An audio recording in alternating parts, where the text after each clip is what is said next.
आज हम guide Bush design करना था, मगर इसको डिज़ाइन करने पहले ग्लैंड बुश का डिज़ाइन भी होना चाहिए, क्योंकि इसके डायमेंशन के हिसाब से इसका डायमेंशन सेट होता है। तो इसी ड्राइंग को मैंने उल्टा करके यहाँ पर दिखाया है। ये पिस्टन रॉड है, ये ग्लैंड बुश है, ये गाइड बुश है, ये मेन शेल है, ये उसका फ्लैंज है। तो इसके डायमेंशन पहले हम इसको फिक्स करेंगे, इसका डायमेंशन क्या होगा, उसके हिसाब से फिर गाइड बुश का डायमेंशन सेट करना होता है। इसका डायमेंशन फिक्स करने के लिए इसका डायमेंशन डिपेंड करता है सील पर। तो ये पिस्टन रॉड है, हमारा पिस्टन रॉड का डायमीटर 250 mm या 25 सेंटीमीटर है। तो ये इस डायमीटर के लिए जो सील का जनरल साइज़ होता है तो 280 OD होता है और 15 mm या 18 mm थिकनेस होता है। तो ये अगर सील का साइज़ है 25 सेंटीमीटर ID, 28 सेंटीमीटर OD और 1.5 सेंटीमीटर थिकनेस, तो उस पर जो जब यहाँ पर प्रेशर, ऑयल का प्रेशर आएगा तो इस पर जो लोड डेवलप होगा वो लोड हम कैलकुलेट करेंगे, और उस लोड को विदस्टैंड करने के लिए इस गाइड बुश में कितने बोल्ट लगाने चाहिए वो हम कैलकुलेट करेंगे। तो बोल्ट के हिसाब से इसका डायमेंशन फिक्स होगा। यहाँ से तो जो साइज़ है, रैम का डायमेंशन फिक्स है, रैम के डायमेंशन के हिसाब से सील का डायमीटर होगा, तो यहाँ तक डायमेंशन फिक्स हो गया। अब जो बोल्ट आएगा उसके हिसाब से एक मार्जिन रख करके हम उसका आउटसाइड डायमीटर फिक्स करेंगे। तो अभी हमारा पिस्टन रॉड का डायमीटर 25 सेंटीमीटर है। सील का OD जनरल मार्केट के अंदर जो स्टैंडर्ड सील्स है उसका ये 28 सेंटीमीटर है, और उसका थिकनेस 115 mm भी होता है, 18 mm भी होता है। तो अगर इसका एनुलर एरिया निकालें तो π/4 28 स्क्वायर माइनस π/4 25 स्क्वायर, तो उसका एनुलर एरिया ऐसा होगा 125.8 सेंटीमीटर। इस पे जो फोर्स आएगा उसका फॉर्मूला है area into pressure equal to force. Annular area हमने कैलकुलेट किया 25.8 सेंटीमीटर,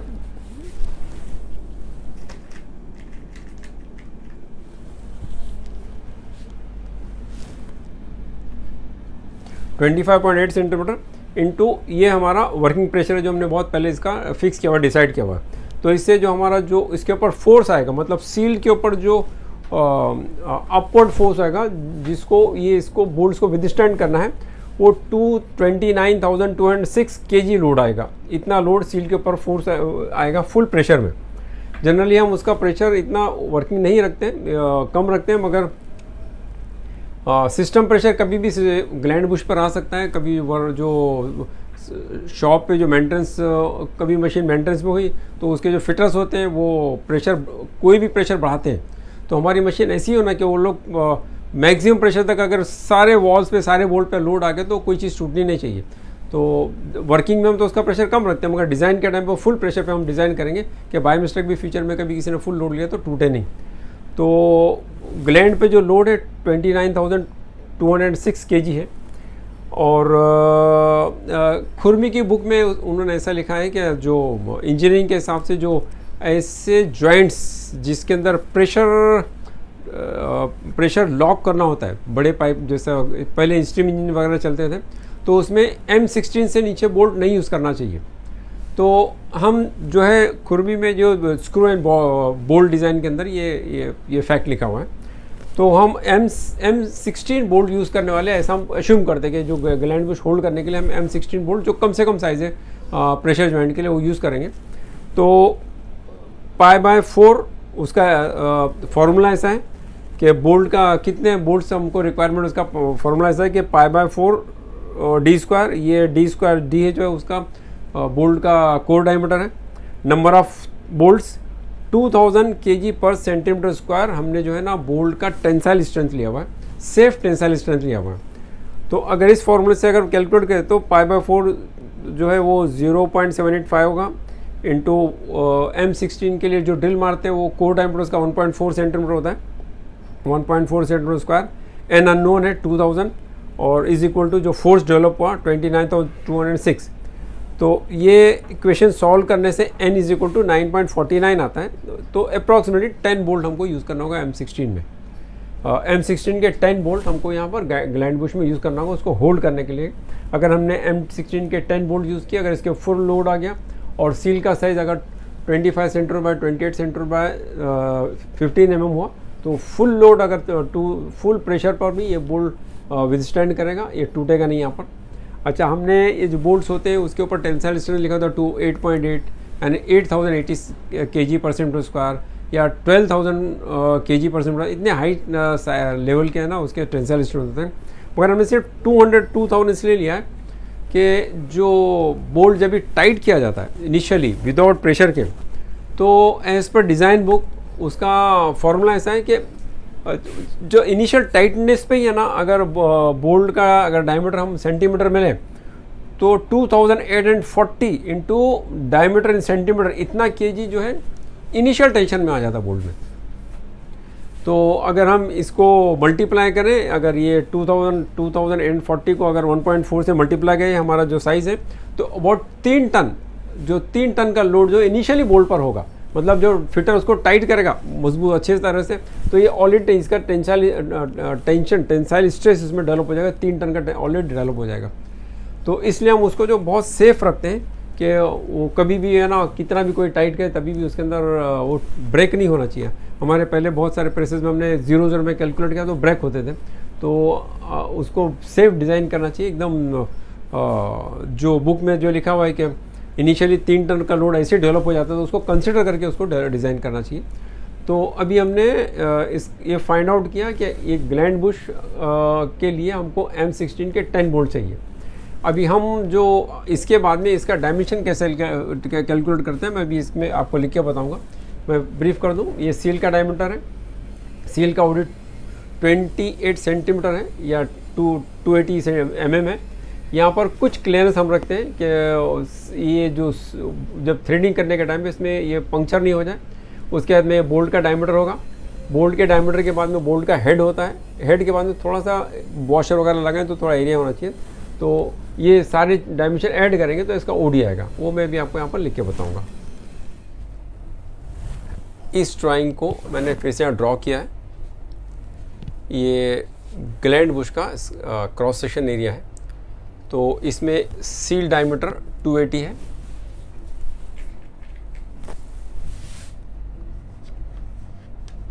mm है। उसके बाद में हम एक 5 mm का क्लियरेंस रखेंगे बोल्ट्स के लिए। उसके बाद में M16 के बोल्ट के लिए अप्रॉक्सीमेट 17.5 या 18 mm का ड्रिल मारते हैं, तो ये 18 mm का ड्रिल है।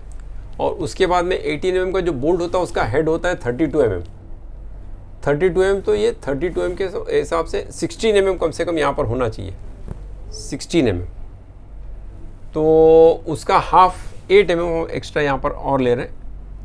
तो अभी इसका टोटल जो साइज़ हो जाएगा वो 342 हो जाएगा।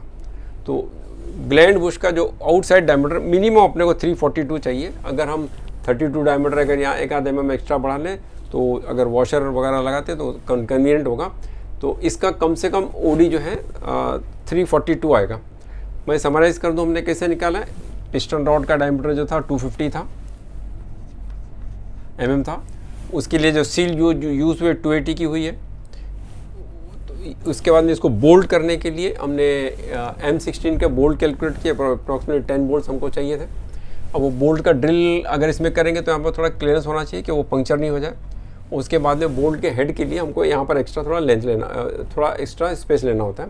तो ये सारी चीज़ें मिलाएंगे तो अप्रॉक्सीमेटली 342 हमारा साइज़ आ रहा है। तो ये हो गया इसका ओडी। इसका थिकनेस के लिए जो थिकनेस का फॉर्मूला ऐसा है कि हमने जो एंड प्लग में जैसे जो फार्मूला यूज़ किया था T = R√K pressure divide bye tensile stress. तो जो K है वो इसका जो रेशियो है उस पर डिपेंड करता है।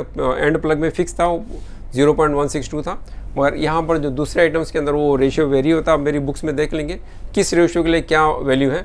तो यहाँ जो रेशियो रहेगा 280 और ये इसका जो बोल्ट का जो सिंपली सपोर्टेड बोल्ट है वो उसका PCD, तो इसका PCD अप्रॉक्सीमेटली 306 है। तो 306 एक यहाँ पर बोल्ट का सपोर्ट हो गया और 280 यहाँ पर जो लोड आएगा, यहाँ पर प्रेशर आएगा। तो इन दोनों का जो रेशियो 1.09 है।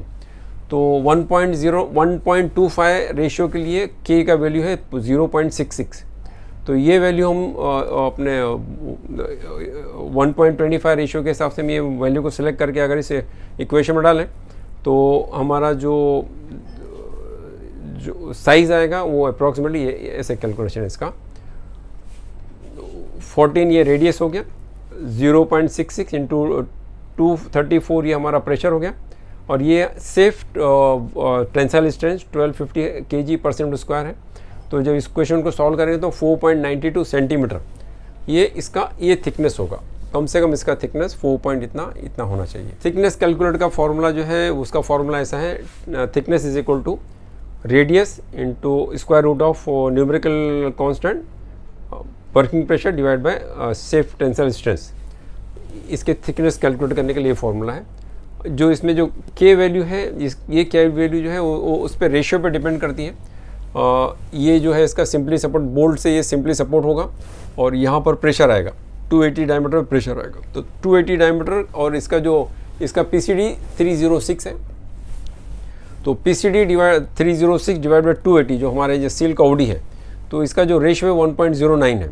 तो 1.09 है, मतलब ये के वैल्यू जो 1.25 के लिए 0.66 है, तो 1.09 के लिए भी हमको यही लेना होगा कि इससे कम का वैल्यू उसमें नहीं है।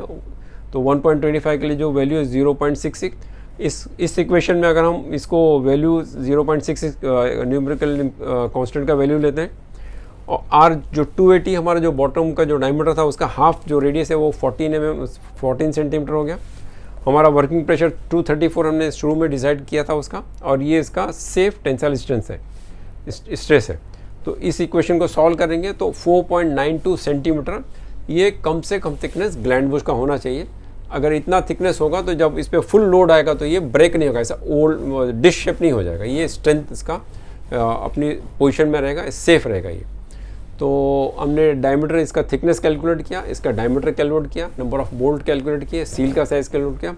तो इतने कैलकुलेशन से इसका जो है ये इसका ग्लैंड बुश का डिज़ाइन पूरा हुआ। वाइपर सील का यहाँ पर ग्रू हम मारते हैं, वो वाइपर सील जो स्टैंडर्ड सील आती है मार्केट में 250 डायमीटर के लिए जो भी सील आएगी उसके हिसाब से हम उसका ग्रू बना लेंगे। तो ये हिसाब से ये ग्लैंड बुश का डिज़ाइन फिनिश हुआ। तो अब ये 342 के हिसाब से अभी हम उसका गाइड बुश का डायमेंशन कैसे डिसाइड करते हैं मैं अभी इसके बाद में आपको बताता हूँ। अब हम गाइड बुश का डिज़ाइन स्टडी करते हैं।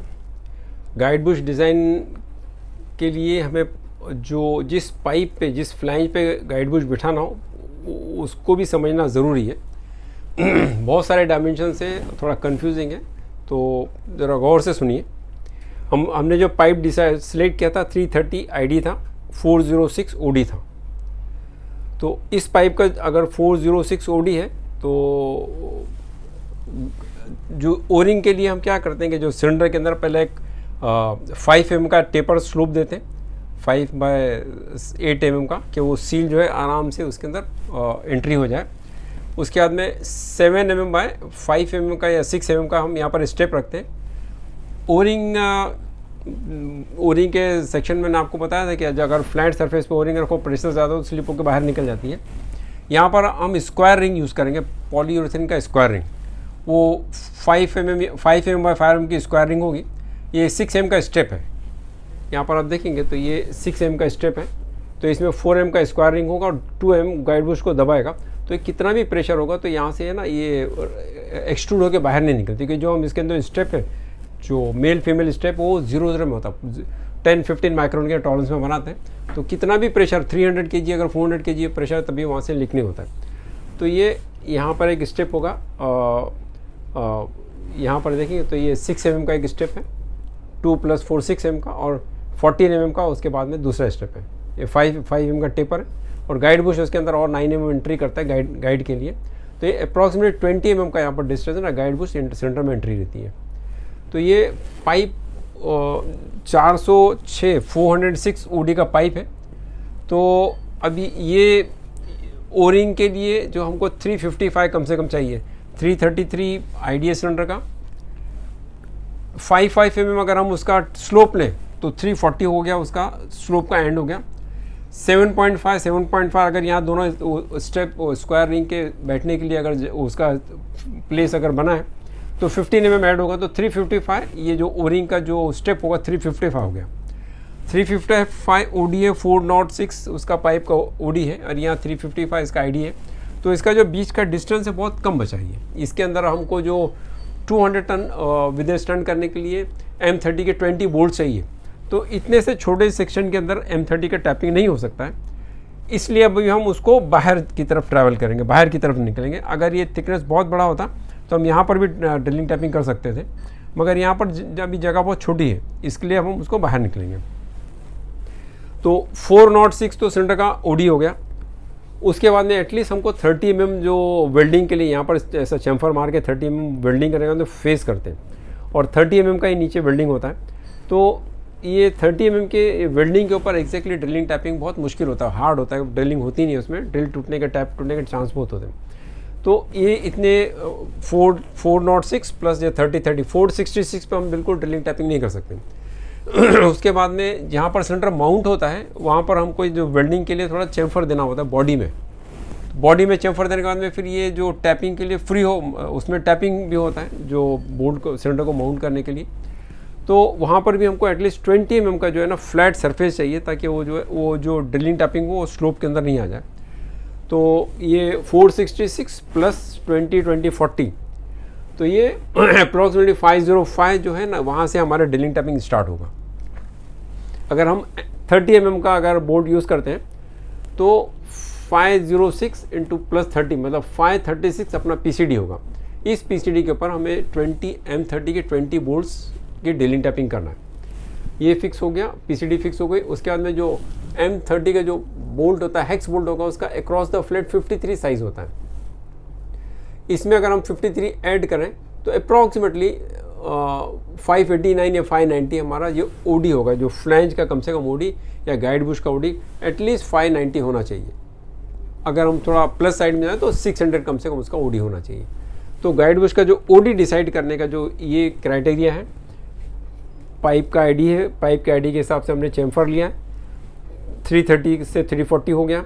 उसके बाद में जो ओरिंग बिठाने, स्क्वायरिंग बिठाने के लिए जो ग्रू हमको मानना है, उसका डायमेंशन 355 हो गया कि 7.5 का हमने दोनों तरफ स्टेप रखा है।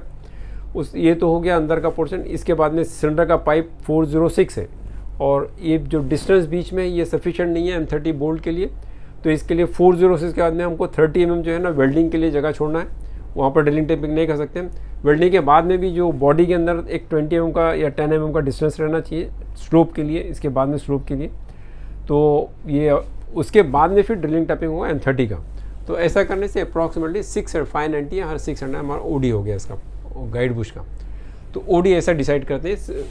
तो इसके अंदर कोई इंजीनियरिंग का कैलकुलेशन नहीं है, बस ये ना अगर कॉम्पैक्ट करना चाहे तो इसी को कॉम्पैक्ट करना है, अगर कंफर्टेबल बनाना चाहे तो और कंफर्टेबल कर सकते हैं। ये डिज़ाइन ओवर डिज़ाइन है, ये अगर गवर्नमेंट टेंडर वगैरह भरना है तो ऐसे डिज़ाइन पे एल्बम कॉस्ट नहीं रहेगा। ये तो ऐसा डिज़ाइन है कि एक बार मशीन बना दिया तो 20 साल तक ख़राब नहीं हो, ये वो डिज़ाइन है।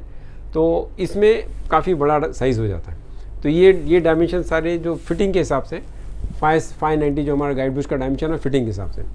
इसका थिकनेस जो है, थिकनेस के लिए अगेन वो सेम फार्मूला जो हमने एंड प्लग के अंदर यूज़ किया था, इस गाइड बुश के अंदर यूज़ किया था, ग्लैंड बुश में।